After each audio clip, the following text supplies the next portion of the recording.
I'm 30, am getting married in 3 weeks to my 31F wife. This satiation does not concern my bride, just me and my parents. So 4 to 5 years ago, while on a fishing trip, I discovered my father was cheating on my mother. The way I found out makes my blood boil more than the fact he was cheating. The man introduced me to her as his very dear friend. It was strange, uncomfortable, gross, and weird of him. I'm not sure what was on his mind when he did that. We always have been close, so maybe he thought I'd be in the same page and cover for him. Now that I'm a man myself, he didn't use the word affair partner, but you know a couple when you see it, and that woman knew she was the side chick. So coming home, I of course just straight up told my mother, and all hell broke loose, and they both ended up disowning me. I got over it and went with my life. I was in my late 20s back then, living on another country, so it was not a big change. I just lost my weekly phone calls and my every 2 years trip with my dad. The story I give my fiance that we just had a disagreement over inheritance. She was fine with it till the wedding came closer and she proposed the possibility to have a small wedding. I was confused because I how this woman's dream to have a flashy wedding, but turns out she was being sensitive to the fact I have no parents there. So I simply told her that I'll work it out and to keep the original plan and change nothing. I will even invite my whole extended family too. I already sent invites and most of them said they'll come. I arranged a Skype call over an email, and after a small talk I informed them I expect them to be there. They were slightly surprised but okay, till I heard some snarky comment of my father about how I didn't talk to them for years and expect support now without mending things. First I simply told him that the only reason the wire invited is just because my family all accepts the invitation and my bride doesn't want her parents to be the only parents to sit alone in the table. She arranged seats like this so both parents gets to know each other. They got offended that I invited everyone before them and more because I invited them for appearance. I sighed and said, look, if you're not coming it's fine. If someone asks I'll tell them the truth, and I hang up. I got too many emails since last night about how dare I blackmail them. Truthfully, I don't mind telling my extended family any of it. It's not my shame to carry, it's theirs, and I will not see any of these people face to face after the wedding. The only reason I did not tell my bride is because I thought it will kill her joy and distract her from planning her perfect picture wedding. Update 1. So yeah, I am an and I own up to it. First of all, some people think I misunderstood, but no, my father is a cheater.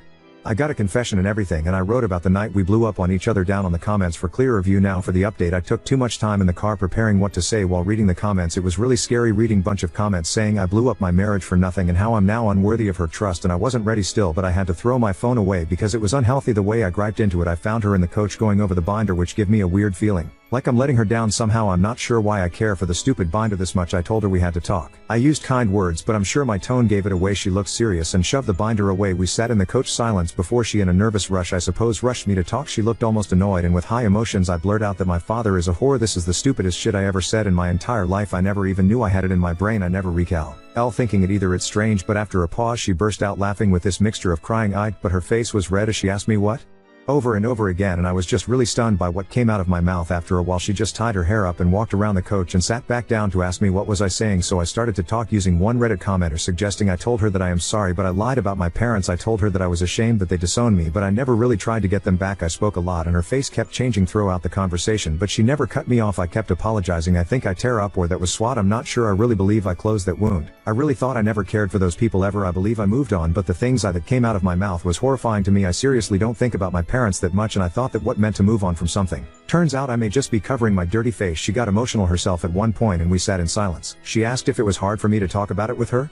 I made it clear that it was not her, it was just something I never reviled to anyone before, and apologized again. After one more moment of silence she told me that she sensed something too, that I was really out of it ever since the seating conversation, which was around when I called my parents. I thought I was sneaky. She then admitted that she thought I might had cold feet. She said once she saw my face she thought it was me breaking it off with her. That's when I sailed the whore comment, and she burst out laughing. I felt offended, but I can't blame here, so I apologized once again, and she told me to save it. She reminded me the downsizing was still on the table, but it made me frown. I said I really liked the original plan. She said we'll figure it out. So here's what came off of tonight's discussion. 1. I'm a dumb asshole for not sharing. 2. My father is a whore. She says she'll use this one after I'm done healing. 3. I'll go to therapy because I'm not as tough as I thought I was. The wedding still happening. I offer to postpone it till she makes sure I'm trustworthy, but she says no. My parents is not attending. I sent an email withdrawing my original offer and telling them to not come for the extended family. I let some of them know my parents are not invited, but I'll appreciate if they come. I did not give a reason. The parent table are now turned into her parents and my one uncle I liked. I still get to tell him about the drama, but he's pretty chill. Maybe he'll act like nothing happened. I told her I made a post, but she says she's too raw to read something on Reddit. She believes people are brutal out here. She may or may not check it out.